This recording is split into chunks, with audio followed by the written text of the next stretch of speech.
Hi students, welcome to our innovation. இன்னைக்கு நம்ம சேனல்ல 11th history Bhamini and Vijayanagar kingdom book evaluation part 2 பார்க்க போறோம். ஸோ part 1 ஆல்ரெடி நம்ம வீடியோ அப்லோட் பண்ணியிருக்கோம். அந்த வீடியோவை பிளேலிஸ்ட்டில் போய் செக் பண்ணி பார்த்துக்கோங்க. இப்போ part 2 வீடியோ நம்ம பார்க்கலாம். வாங்க வீடியோக்குள்ளார போகலாம்.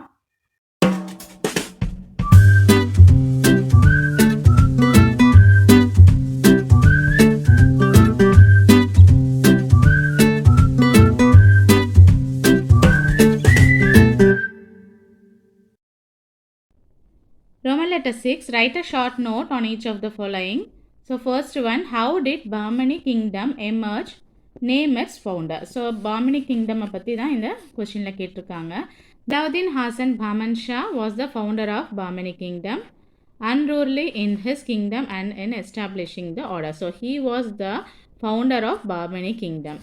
Then he attempted to exact an annual tribute from state of Warangal. So that Reddy's kingdom of Rajamundry and Kondaiveedu led a frequent wars. So these Reddy kingdoms, they started to lead a frequent wars. Bahman Shah emerged victorious in all this expedition and assumed the title Second Alexander on his coin. So finally there was a frequent war. So ella warslayum Bahmani Shah he found the victory. Okay. So by that Bahman Shah he assumed the title Second Alexander on his coin. So this is about the Bahmani kingdom and its founder. Nayak system. The term Nayak is used from the 13th century onwards in Telugu and Kannada areas in the sense of military leader or simply soldiers. So Telugu and Kannada areas la military leaders soldiers they say it as Nayak. Okay.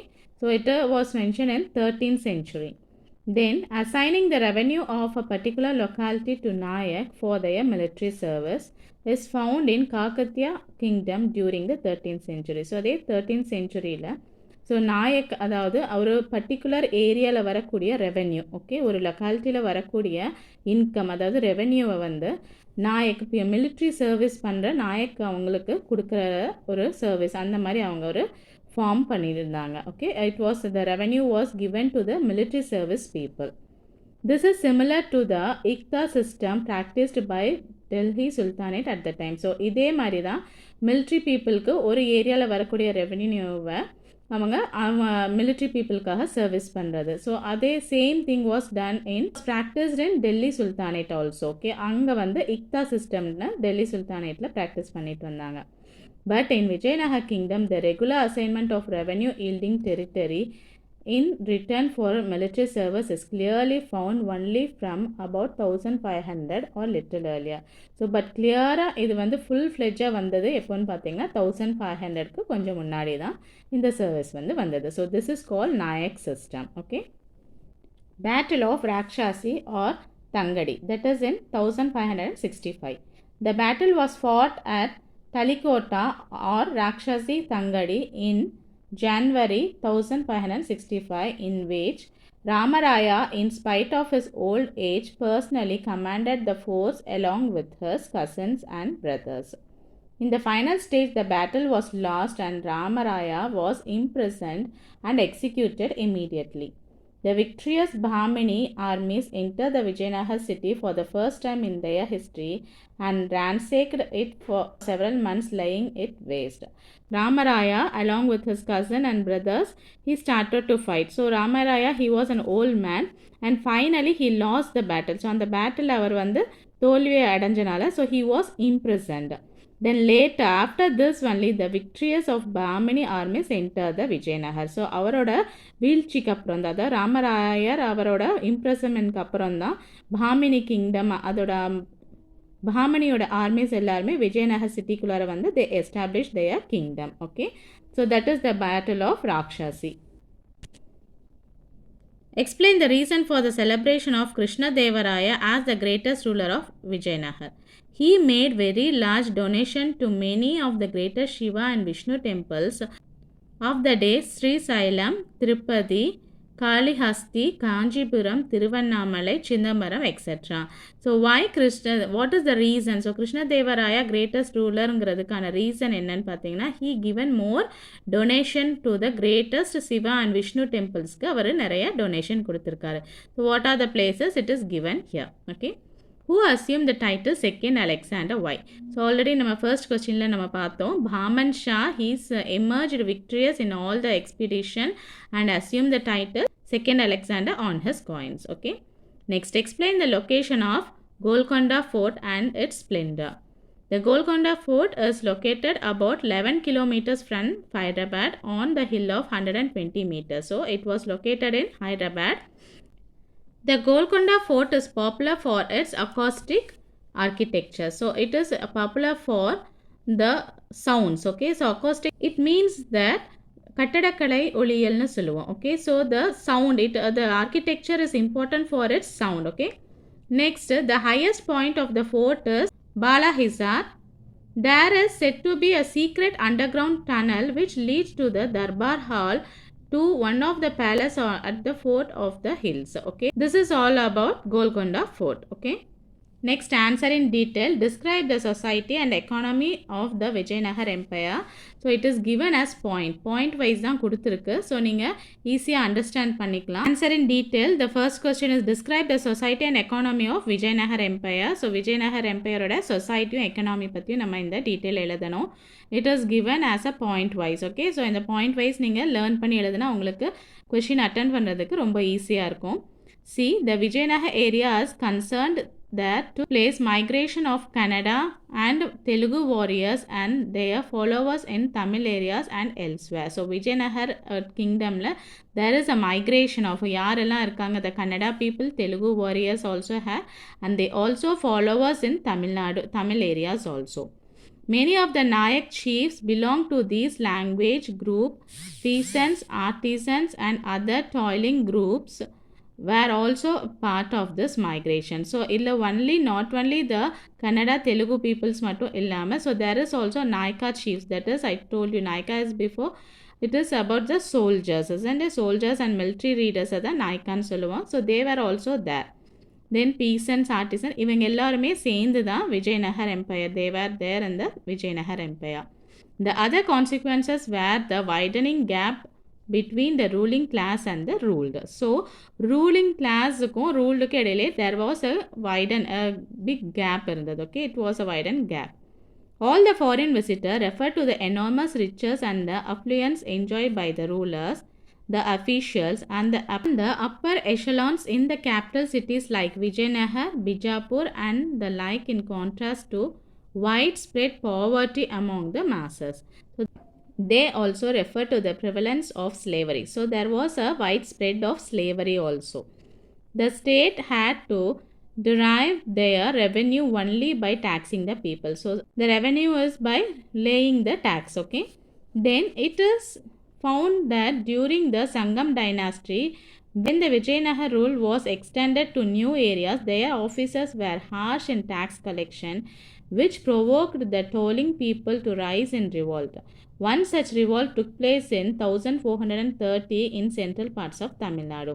So Sangam dynasty, during Sangam dynasty, so when the ruler, so Vijayanagar ruler, they extended their new area. So Vijayanagar rulers வந்து இன்னும் extend பண்ணிட்டு போகும்போது அந்த new பிளேசஸில் they collect more taxes. Okay. ஒரு harsh tax collection நடந்தனால there was an revolt. Revolt means a dispute. Okay, a war. So that revolt was took place in 1430 where it is in the central parts of Tamil Nadu. This was the revolt in which all the basic producers joined, forgetting their caste and difference. So அந்த ரிவால்ட்டில் அந்த ஒரு டிஸ்பியூட்டில் என்ன, all வேர் joining together. So எந்த கேஸ்ட்டுமே difference பார்க்காம எல்லாருமே சேர்ந்து அதுக்காக போராடினாங்க. The revolt took place due to the unjust and arbitrary tax demands of the government, including the Pradhani, that is governor, his military bodies and the landlord. So the revolt took place due to, so why it was the tax demand. So tax வந்து ரொம்ப demanded-ஆ கேட்டது towards the government. So it includes towards government, it includes whom, the governor, military bodies, எல்லாத்துக்குமே landlords எல்லாத்துக்குமே against there was a revolt between them. Okay. Finally, the Vijayanagar prince, so அவர் இந்த விஷயத்தில் தலையிட்டு, so he stopped the revolt by reducing the taxation towards the people. So peopleக்காக taxation வந்து reduce பண்ணாரு. Okay. By this the revolt came to end. Okay. So this is all about the society and the economy of Vijayanagar Empire. Second detail, describe the administration under the Vijayanagar ruler. The king was the ultimate authority in the kingdom. He was also the supreme commander of the army. He was assisted by several high-ranking officers. The chief minister was known as Mahapradhani. He led a number of low-ranking officers like Dalavaya, that is a commander, Vassal, guard of the palace, Rayasam, secretary, Adaipam, personal attendant, and Kariyakatta, executive agents. As Harihara I and his immediate successor consolidate their territorial acquisition, they try to recognize the territory by creating administrative divisions called Rajyas or provinces, each under a governor called Pradhani.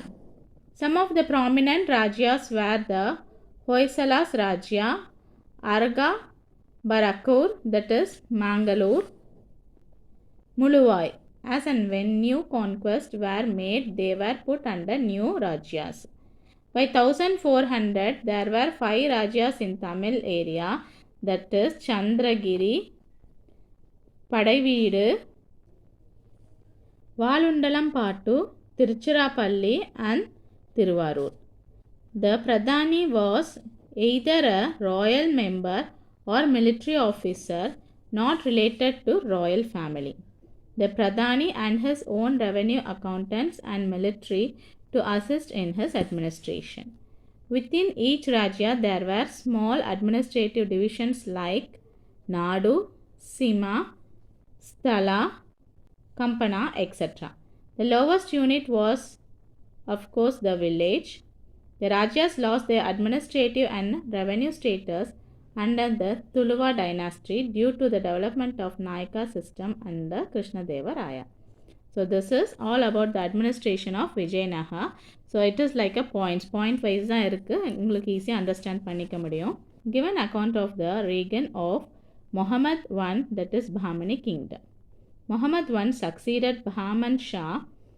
There were decade-long war with Vijayanagar, most of which related to the control over Raichur Doba. Neither side gained lasting control over the region in spite of huge fatalities in battles. Two bitter wars with Vijayanagar gained him nothing, but his attack on Varangala in 1363 brought him a large indemnity, including the important fortress of Golconda and the treasured Turkish throne, which thereafter became the throne of Bahmani kings. Muhammad I established a good system of government that was followed by all the successor sultanates as well as by Maratha later. He appointed a council of 8 ministers of state, Wakila Sultana or lieutenant of the kingdom, the immediate subordinate of the sovereign. Waziri Kul, who supervised the work of all other ministers, Amir-i-Jumla, Minister of Finance, Wazir-i Ashraf, Minister of Foreign Affairs and Master of Ceremonies, Nazir, Assistant Minister for Finance, Peshwa, who was associated with the lieutenant of the kingdom, Kotwal or Chief of Police, City Magistrate in the capital, and Sadari Jahan or Chief Justice and Ministers of Religious Affairs and Endowments. He took strong measures for the suppression of high robbery, institutional and geographical consolidation, and Muhammad Shah laid a solid foundation for the kingdom. He built 2 mosques at Gulbarga. One of the great mosques completed in 1367 remains an impressive building. The next detail is describe the military campaigns and the administrative missionaries under Muhammad Gawan. The administrative reformers introduced by Gawan improved the efficiency of the government but curtailed the powers of provincial chiefs who were mostly Deccanists. So the already existing rivalry among the two groups of nobles, Deccani Muslims and Pardesi Muslims, further intensified and conflicts broke out. Gawan became a victim of this tussle for power, although he remained far and neutral in the conflict and jealous of his success. They forged a letter to implicate Gawan in the conspiracy against the Sultan. Sultan, who himself was not happy with Gawan's dominance, orders his execution.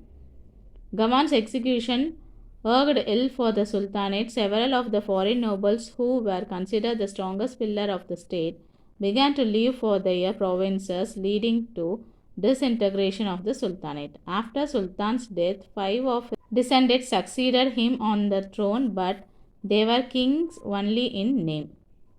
During this period, Sultanate gradually broke up into 4 independent kingdoms: Bijapur, Ahmednagar, Berar and Golconda. Bidar, where the Bahmani Sultanate ruled as a puppet, became the 5th one. Among these, Bijapur became powerful by annexing Bidar and Berar in course of time. Though Ahmednagar and Golconda acted independently, they finally joined with Bijapur to fight their common enemy Vijayanagar. Vijayanagar was utterly routed in the Battle of Talikota and Rakshashi Tangadi in 1565. Thereafter, within a century, the sultanates were vanished one after other and taken over the Mughal state. Okay students, the part 2 video is completed here. இந்த video உங்களுக்கு யூஸ்ஃபுல்லாக இருக்கும்னு நினைக்கிறேன். History learners இந்த video பார்த்து நீங்கள் learn பண்ணிக்கோங்க. R innovation சேனலை இது வரைக்கும் நீங்கள் சப்ஸ்கிரைப் பண்ணாமல் இருந்தீங்கன்னா மறக்காமல் சப்ஸ்கிரைப் பண்ணிக்கோங்க. தேங்க்ஸ் ஃபார் வாட்சிங் அ video. Thank you. Have a nice day.